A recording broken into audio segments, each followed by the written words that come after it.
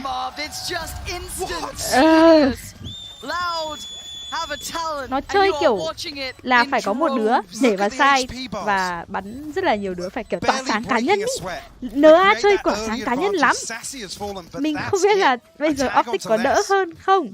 Nhưng mà hồi trước ấy, cái đợt mà mình xem cái đợt nào ấy, đéo nhớ. Mà đợt đấy mình kiểu rất là, cái đợt đấy kiểu bị cáu ấy. Tại sao? Tại vì là chơi kiểu bị tỏa sáng cá nhân quá. Xem NA chơi rất là cáu ấy, vì nhá, cứ round nào ấy Jay xem Optic ấy, kiểu cứ round nào Jay hoặc Crashy hoặc Morph, một trong ba kiểu nhảy vào side làm con mẹ 3-4 thì đấy đi con mẹ Jay cầm ốp đúng không, làm con mẹ hai đầu, kiểu thích rất nhiều space. Bye bye cho đồng đội ấy, thì cái round để thắng. Nhưng mà ấy, nếu mà một cá nhân không làm được nhiều ấy, không làm được gì cả, nó không kiểu cái sự kiểu mỗi người làm một tí ấy, nó không có cái đấy, chỉ là một người làm rất nhiều thì mới có các khả năng thắng. Đây là mình nói thế chứ.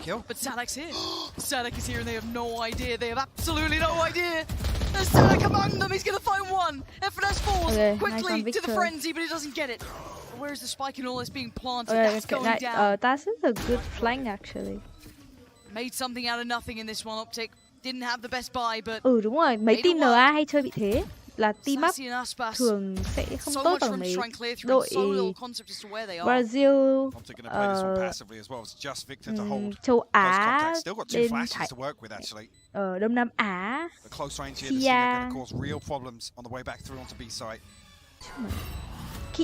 Không bàn tới kỹ năng cá nhân của từng thành viên, bởi vì kỹ năng cá nhân của từng thành viên thì nó kiểu winnable, round này win được. Winnable. Nice. Oh shit. Thấy không? Victor làm 4, thấy không? Victor làm 4 thì team mới thắng được. Một người làm gần hết thì team mới thắng được. Thích cả tỏa sáng cá nhân mà. Không bảo là team không tốt và phải có một người gánh, nhưng mà team chỉ có thể thực sự thi đấu tốt và tỏa sáng khi mà trong team ấy có một người đang trong thế tốt nhất. Phải có một người nổi bật lên và cực kỳ tốt thì cả đội mới perform tốt được. Nó lại như thế. Cái này không phải là mình nói không có bằng chứng nha, mình cũng sẽ rảnh nhiều mà mình sẽ Optic đấu nhiều vách trưởng, mình nhiều lúc mình chỉ xem Optic đấu thôi ý. Thì mình mới nói thế là toàn tỏa sáng cá nhân mà. Kiểu Jay nhảy ra làm 4 for the fight, but the operator now noted. J cầm operator. Oh, Mark, nice one. There was nowhere to run for him and nowhere to hide. The spike now can be delivered, and the plant going to come through. Oh, FNS died. What? What the fuck was Come on, that? I found that kill. How? The Rolling Thunder gets posted as well. Aspas looking to close the distance, but mẹ ra này mà thua là hơi xu nha.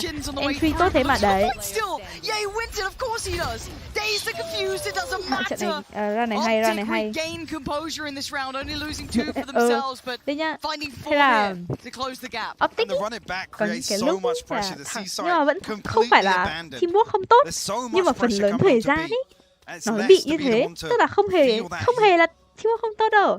Teamwork tốt mà. Đấy, phối hợp như round vừa nãy là rất là tốt, nhưng mà không duy trì được. Cái này không hề, Optic không duy trì, không hề tốt chút nào lớn á. Chơi hay bị dựa vào tỏa sáng cá nhân cực kỳ luôn ý. Xong rồi bị chủ quan ý. Kiểu có một mình kiểu Jay đang tỏa sáng tốt quá, team chủ quan, thua mẹ luôn. Rất là su luôn.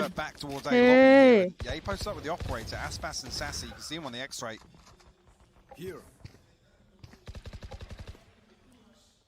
Không pick ra bây giờ là bay đầu. Ui đi. Góc đấy bay Jay rồi. Mẹ bay ốp rồi. Nhưng mà bên này đang full rifle, còn bên này thì toàn stinger vậy. They can win, they can actually win. Round này Optic thắng được, nhưng mà Optic phải cẩn thận. Rớt súng, thấy không? Winnable. FNS. Ôi, tôi sàn ghê á. Bên kia mẹ thrifty mà, bên kia safe mà, bên kia mua súng nhỏ mà. Thua như thua, đi mẹ ông Jay chết phát thua mẹ luôn. Phiền vãi. Mọi người phải nghe mình. Optic toàn chơi thỏa sáng cá nhân thôi, mặc dù là teamwork được. Và kiểu, tức là không phải nói là các thành viên Optic tay không to mà các thành viên Optic kỹ năng cá nhân đều tốt ý. Nhưng mà không phải lúc nào cũng phối hợp được với nhau. Kiểu có nhiều lúc phối hợp rất tốt ý, nhưng mà lắc đầu.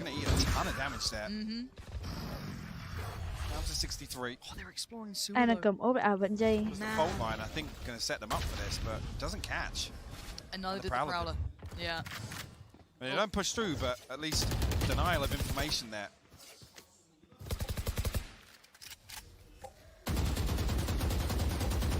Nhìn mới tự nhiên ra đói quá à? Mẹ nhà có gì ăn còn mình giò á. Còn ít giò phết. Victor now trying to get behind this, but Pancada còn now will slip into a more passive angle with less to complement that. With that operator. Đúng rồi. Yeah, he's still exploring towards A. Đói quá à. Xem giải lần nào tao cũng đói á, nhím luôn, tao còn ăn. Oh, nice. Ôi, line up Qjoy. Ôi. Victor doesn't win out either. That's a problem. They're down pretty substantial numbers. Marved noted super early, down so low, and this retake again still looking as refined as ever. FNS FNS không làm được đâu. Cannot. He just cannot. So many problems and he can't get away from any of them. Loud once again proving retakes are just one of the skills that they truly have honed. Yeah, they've really got their finger on the pulse here. They know exactly when to re-hit A site.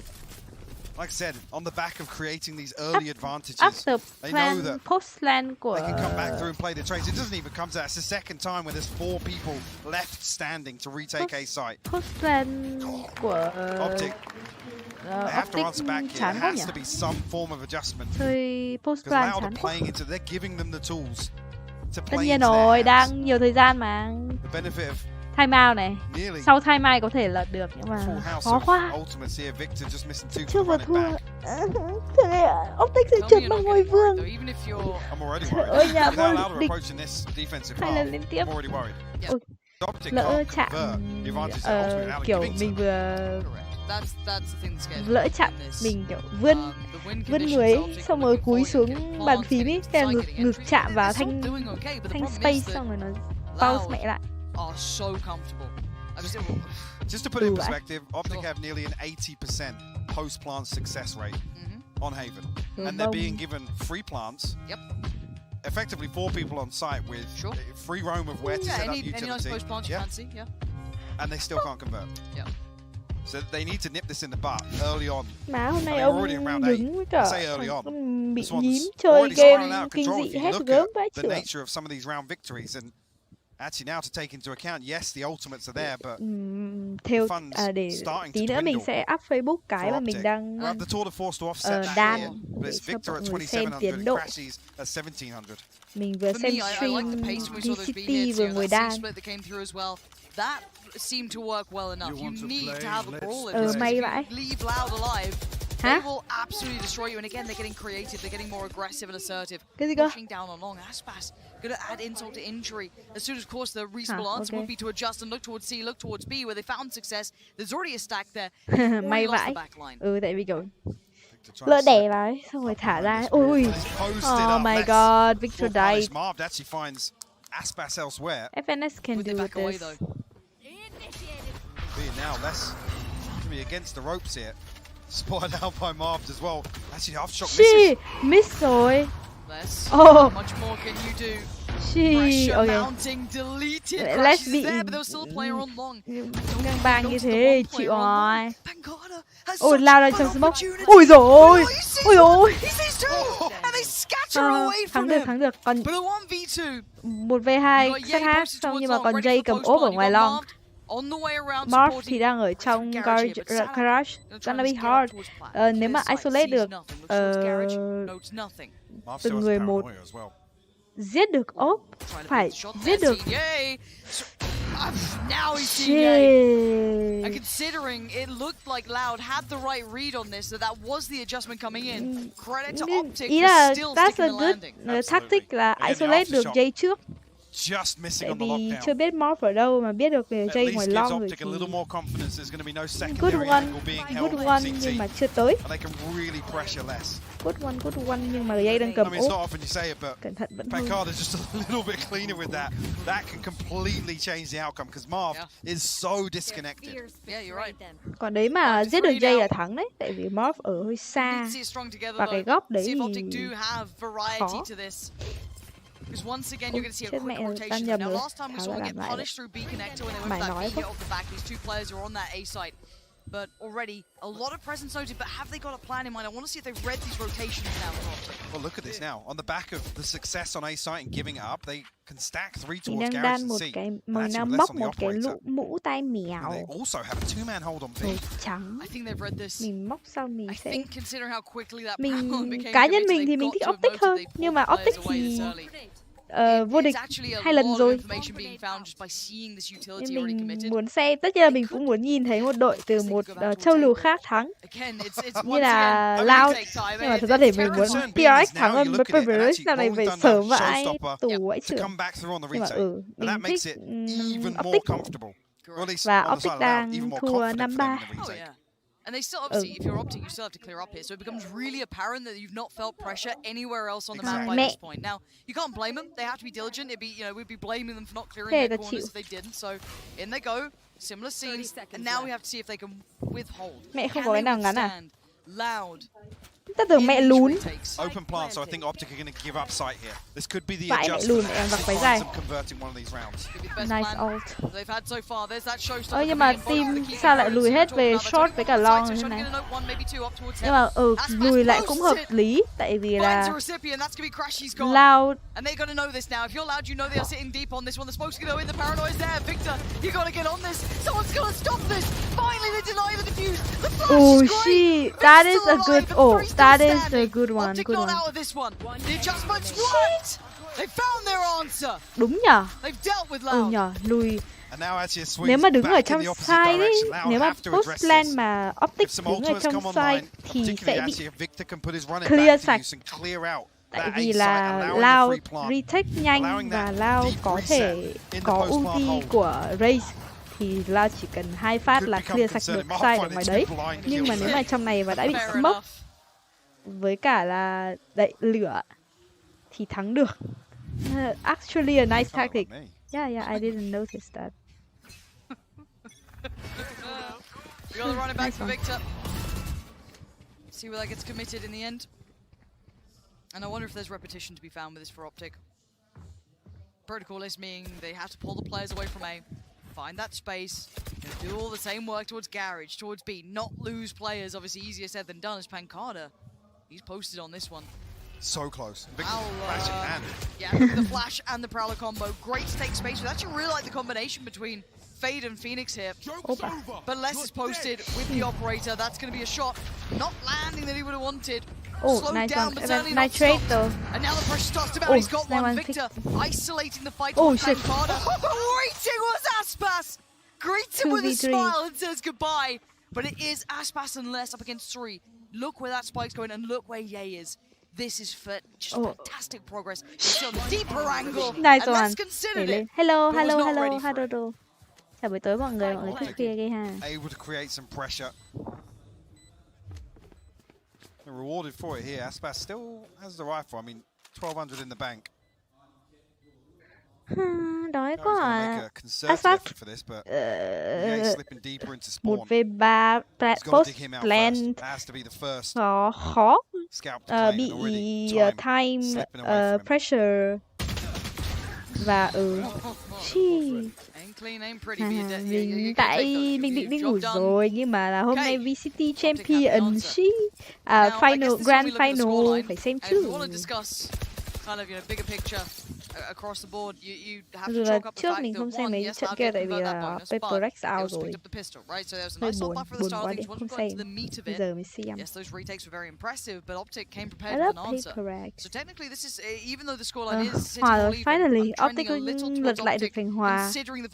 Bây giờ thì khi mà Lao thấy hòa thì nó sẽ nice.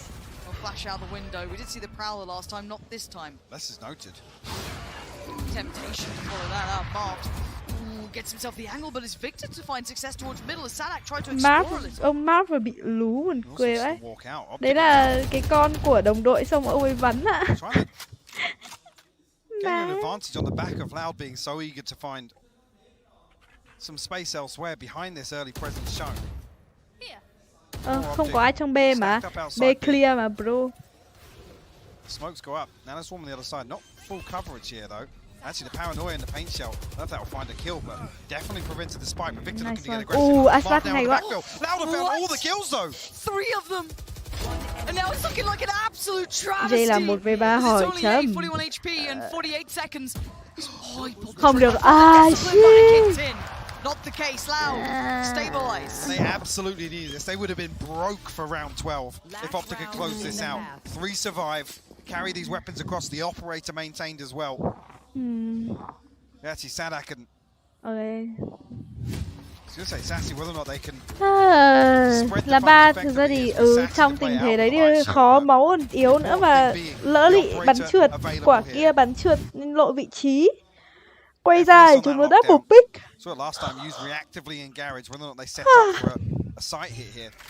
Nếu mà quả đấy bắn trúng một đứa thì chúng nó biết vị trí, nhưng mà khả năng thắng vẫn cao hơn. Mất máu rồi. Hello mọi người thức muộn thế.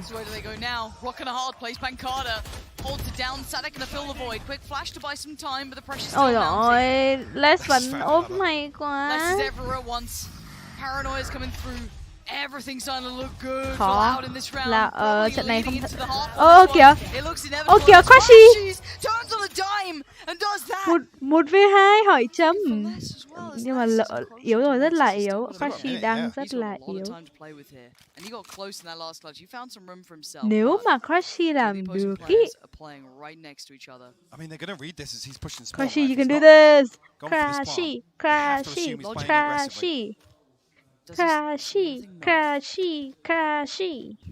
Ace. Crashy làm mấy rồi nhỉ? Giờ có ai có thể cập nhật là Crashy làm bao nhiêu rồi không?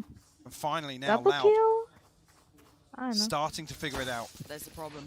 Retake kìa nhưng mà yếu rồi.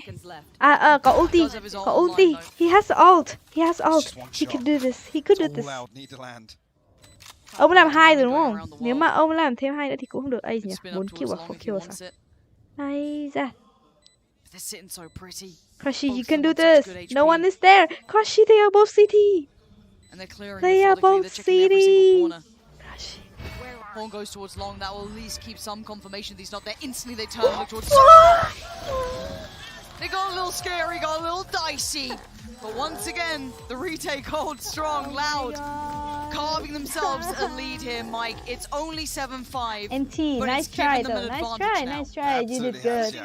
So to come out of that with a 2-round advantage, especially considering the disadvantage at the start they started with, brilliant stuff from Optic. It certainly is, but it's not over yet. This is only the first half. Let's go back down to the desk. He almost did it. I love he was this series. slow. It's so close between these two teams. I know before Agent Select, we weren't quite sure how we felt about the Phoenix, but now you've seen it against Loud.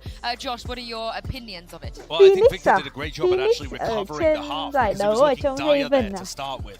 You know, Loud were really able to get a snowball going off the back of Aspas. He's having a fantastic map. And now the questions become, you know, when we are looking forwards, about Victor and whether or not he's going to be able to keep this up, because this was Victor's best half, at least when you look back at how they've played previously. Yeah, but for Aspas, it's been good for him as well. And I think for Loud, they've been defined by how they were playing in these retakes. So often completely giving up and trusting their ability to fight back in. This is one of those rounds. This is actually the bonus round that they managed to convert. And they're just super well coordinated on these rehits, particularly with this double initiator comp. And Aspas feeling enabled on that raise. But as the half progressed, Optic really found their way back into things and again made those adaptations on the fly. Is 5 enough? The question is, exactly, Josh, is 5 enough? Because when you look at Optic and how they play Haven, on their attack side, that is where they've been collecting all the rounds to take away that map so far over the course of this tournament. And so I'm wondering now, as the sides are going to swap around, Optic are going to be playing on the defensive side. It sounds odd they're playing a double sentinel comp, but they have looked weaker on that side. And I think 7 rounds for Loud. Listen, they take the pistol round. I think they may have just carved out a spot in history. They may have one step away. You win this map, you close out Haven, and you're the first Brazilian team to ever take a trophy home. What an achievement it could be. Loud just 6 rounds away from that trophy. Pansy and Hypog, let's see if they can close this one out. Đổi bên rồi mà, switch side rồi mà, vừa nãy là round cuối rồi mà. They've given themselves the footing here, Mike. They've given themselves that pathway to glory. 7-5, they've absolutely given themselves a chance, but it's not để bị áp đảo như thế này thì không thích để bị áp đảo như thế này đánh still what we were seeing from Optic. It's not over yet. It's how bad do Optic want this. Absolutely, and last time actually previously versus the RX, it was Marved and Ye to really be the driving forces on defense. Victor struggled to find any sort of success here, and now actually swing immediately on this angle will force. Brazil Lao mà thắng thì sẽ là kiểu team Brazil được tiên thắng ấy thì nó khá là nổi, nhưng mà mình thắng là mình lỡ nói là nếu Optic thua mình sẽ không ngủ rồi. Ôi ôi.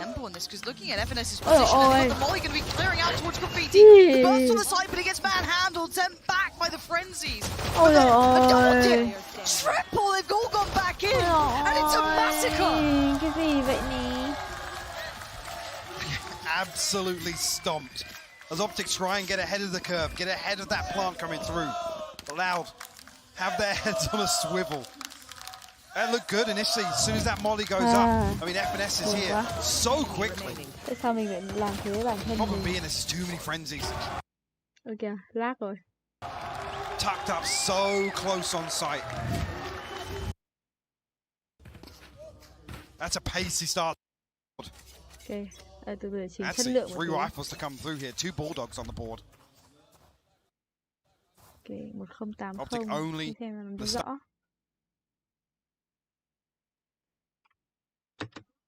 Victor, another ult orb and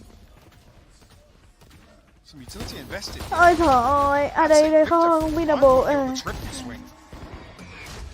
Nhưng mà FNS với Victor yếu. Okay. Oh, ferocious. They slipped through as well. Got to be conscious though, because Pancada's already at C long. Không bị đâu. Stream party mà. Nếu mà bị đánh thì cũng không sao đâu, đánh bình thường ý. Mình thấy là mình bị đánh bản quyền nó chỉ bảo không được kiếm tiền thôi, kiểu nhạc nhẽo các thứ ấy. Hôm trước mình stream game SEO ấy, xong rồi lúc mà vào game ấy, lúc mà đầu game ấy nó bật cái nhạc của SEO á, xong mình bị đánh bản quyền ấy, mặc dù cái đấy xong rồi shit, vì con mẹ dây bắn cháy cần tự đái. Nhưng mà nếu mà thường thì dây ơi, ôi ôi bố ơi là bố. 2v2 Victor lâu Marv 100. Marv's got himself a bulldog and Sassy in the back line is surely considered. Less forced away. And now 18 seconds they turn attention. Nice one. Thắng được. Còn mỗi less thôi. Apparently real bad. Still find this out, they hear the plot. You can do this. He's got the rifle, he's still got the light armor beside him. Molly towards the site clears it, notes nothing. The timing. This is going around the world just at the right time. He slipped away from the spike though. He's not in line of sight. He's absolutely not. So, going to be pressured. Do they consider it? Do they think about it? Already they get contact to it, but the spray's good. He's not stopping. Oh, it's not stopping! He finally comes on! And Les punishes him! I mean, any other round, in any other matchup, Marv sticks that. Of course he does. Because he's gotten away with it so many times. But Les, the absolute hero here. Victor almost has him. Oh, the Iceman himself finally melting a little under the pressure of it all. What a round from Optic though. Yeah. Something out of nothing. Cũng bị time pressure nhưng mà đang lấy quả đấy. Và smoke đấy có thể. I mean, they still pretty good Có with thể Spectre. I'm not going to put it past them at 9 to 5. They xong rồi make it to 10 now. Một người I'm getting real worried for Optic's chances here. Loud on the verge of double cái digits. góc đấy, cái plan ở góc đấy thường thì sẽ không được City. Nhưng mà nếu mà Smoke City vào ấy thì người ta sẽ buộc phải đi garage. Và garage góc đấy sẽ là tốt hơn nhiều. Thì mọi người có thể nhìn garage hoặc là Smoke garage hoặc là nhìn City. I think there's two potential here for Sadak and Sassy. Hoặc to try and fake something onto A side. I think Crash has used this lineup before. It's dirty. And at least if he can confirm that this is a fake and nobody follows up on potentially the fault line or a prowler or anything sent out on that side. Good timing on the check. Finally gets the ping here. But that's not what the spike is. Nope. Oh, and that's big info, right? But look at the scattering. Instantly adjusting right back across, mirroring the movement. But by now, Loud have the plan in. That's great. Perfect paranoia, and they're burning alive. And now mowed down. Good trade, though. Less standing tall. Pushes into the smoke. Zero respect, zero fear. He's waiting for them to appear on the other side.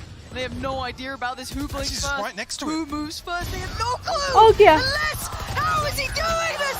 Time and time again. Oh, that's ace. What the fuck? Give it to the ace. Còn mẹ thôi. Lao thắng rồi. Ridiculous. There's only one noted on A side, but they scramble for this rotation. They're trying to send bodies to bail Crashes out.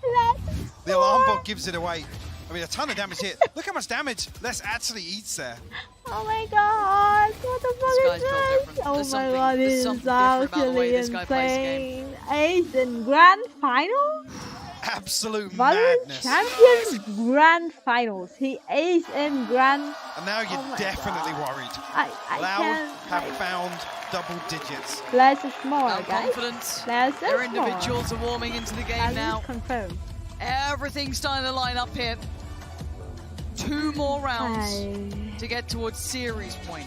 Championship. Nhưng mà còn gì anh ông ta cũng muốn xem nữa. And they are very much poised for that. This they have is the perfect bullshit. coming into the next Optics round. are bullshit. Optic, far from I need to the eat. odds I'm have been against hungry. Optic before. I will never write them out until it's over. This is the championship. It is a Sunday, you know what I mean? Anything can will happen. I mean, they gave it a bloody good shot last time with just pistols. It came right down to the wire. It was less to bail them out in that round 2 as well. Almost ascended now. Optic chắc chắn là phải playing a time different out. game out here on Haven. Ta cần phải ngồi lại và tĩnh tâm và suy nghĩ với nhau là tại sao lại để điều đấy xảy ra, tại sao bạn lại đứng trong smoke cùng nhau, tại sao bạn bên phải bạn đẩy vào bên trái đồng đội đẩy vào garage, bên phải.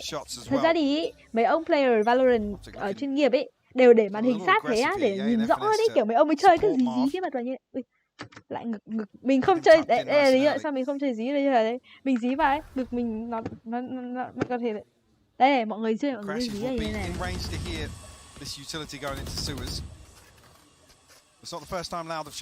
Ê, cứ dí à luôn ạ. Mình không chơi được như thế, ngồi ấy thế nó đè bàn mình, nó không rộng thế á, để ngồi thế nó đè vào cái bàn tím á.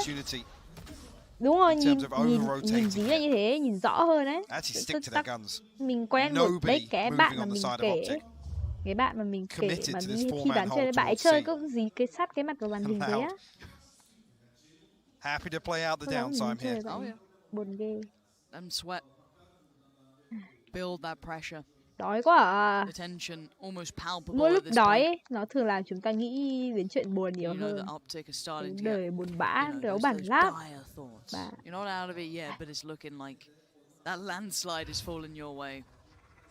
Cái gì dạ 4 người thủ B, C, thủ C xong rồi có một ở A gì dạ. Bro, you got to kidding me. Chơi retake à? Chơi retake thế thì về kịp không? Và làm một để cho về kịp vậy. Từ từ để xem có utilities gì không nào. Không có ultimate.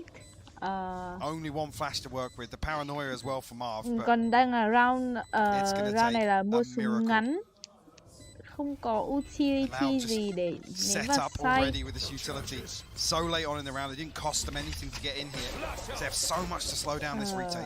Không có gì để retake cả.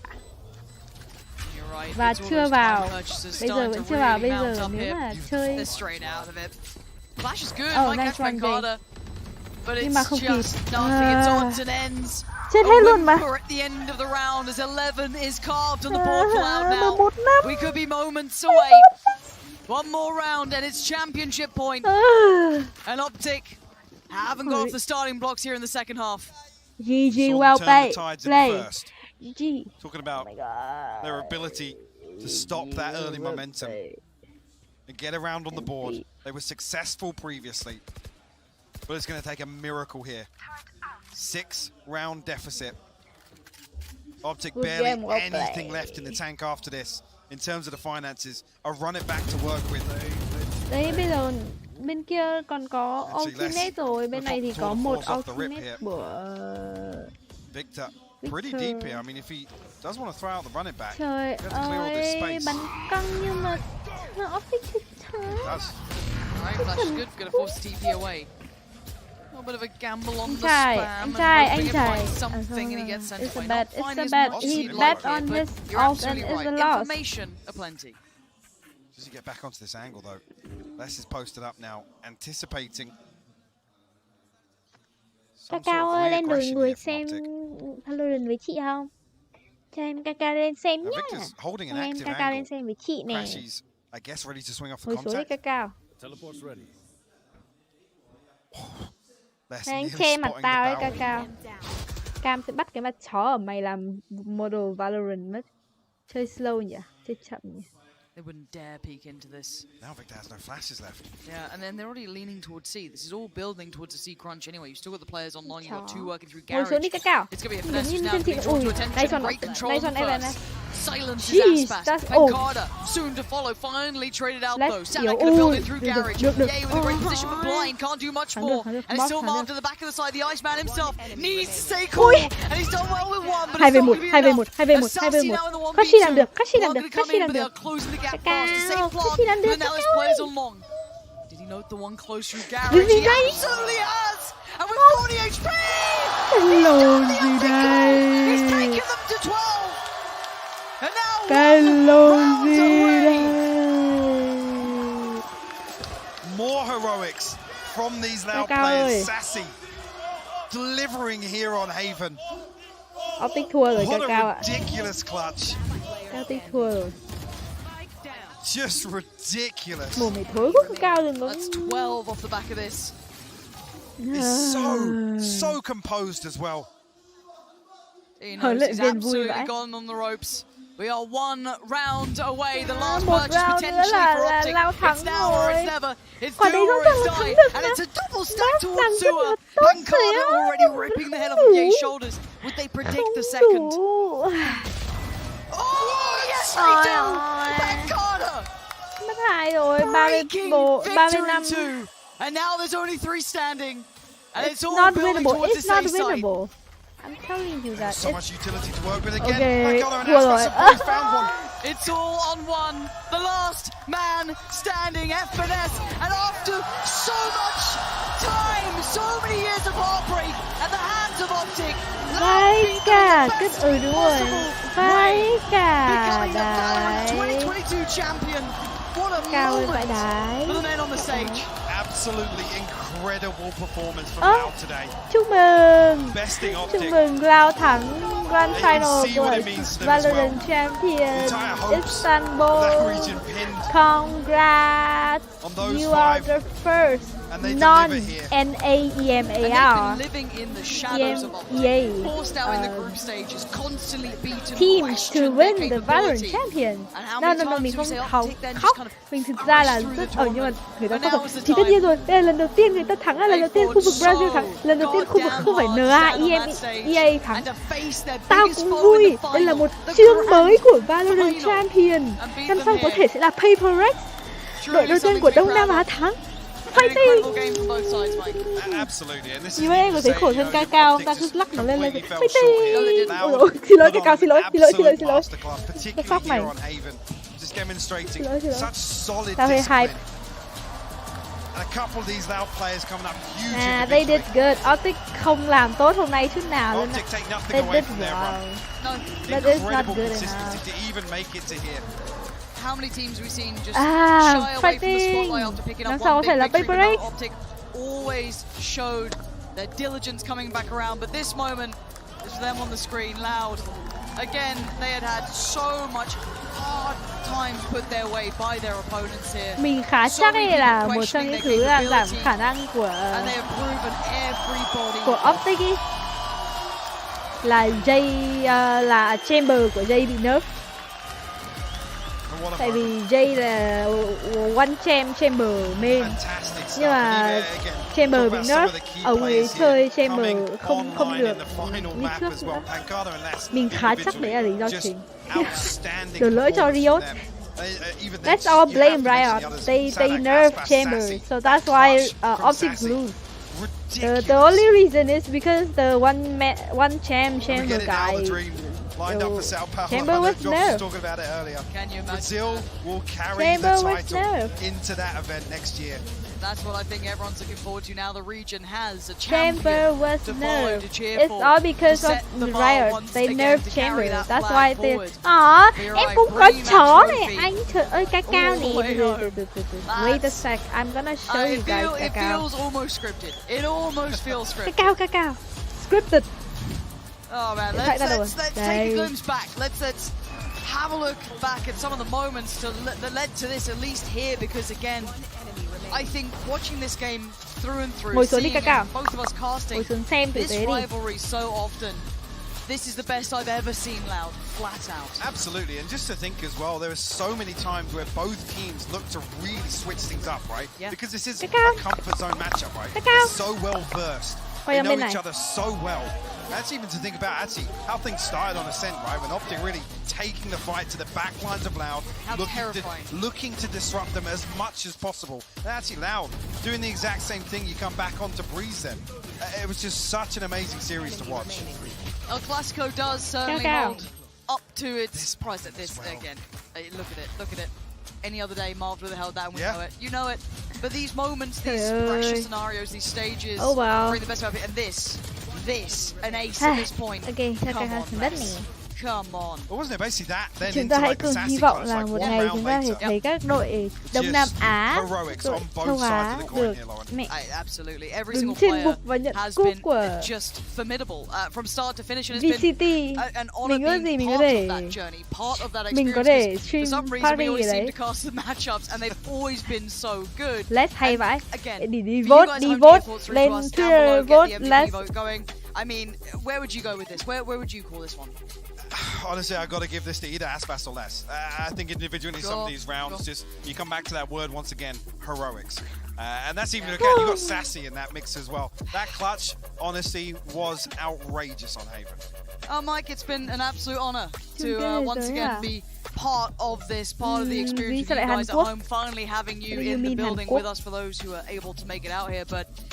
Overall, all said and done. DRX đó hả? DRX bản kinh năm nay leo lên tận 3. DRX năm nay lên tận 3 cũng khá. Nhưng mà PaperX mình kiểu rất là kỳ vọng vào PaperX chứ tại năm ngoái lần trước là PaperX Á quân mà. Á quân mà xong rồi năm nay về sớm quá. DX bản kinh có Zeta Division là cũng có tiềm năng. Bạn mình đi ra chung kết thế giới à? Teşekkürler Alican. Müthiş bir yılı İstanbul'da hep birlikte geride bırakıyoruz. Yüzlerce takım içerisinde binlerce oyuncunun mücadelesinde hep birlikte milyonlar olarak tanıklık ettik. Artık tabii ki şampiyonun kupaya ulaşma zamanı geldi. 2022 Valorant Champions turnuvasını kazananı Loud. Cảm ơn mọi người đã xem stream ngày hôm nay nha. Mình ngủ đây, mình chết đói rồi, mình sẽ chơi game đến sáng. Chúc mọi người ngủ ngon. Good night guys. Bye.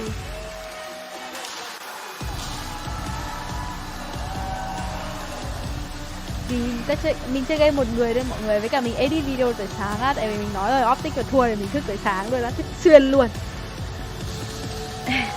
Anh nói Optic thua thật. Đấy cái cất. Bye.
nha.